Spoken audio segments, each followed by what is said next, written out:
My name is Clotilde Varela, a major in software development.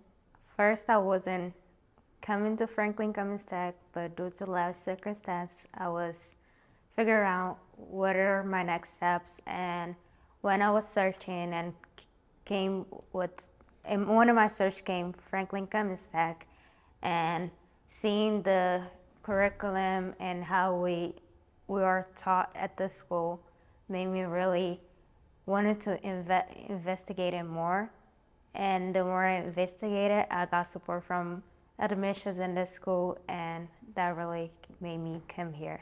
I learned to put myself out there.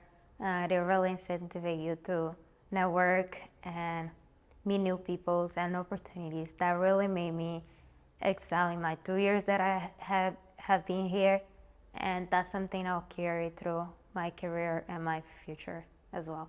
Receiving financial aid at this college really helped me keep with my degree.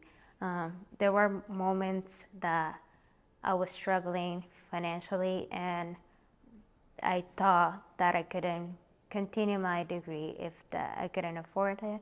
But with support, it's just a matter of you reaching out, and they go behind anything that they have for you, and they'll support you. And the financial aid that I received here through National Grid and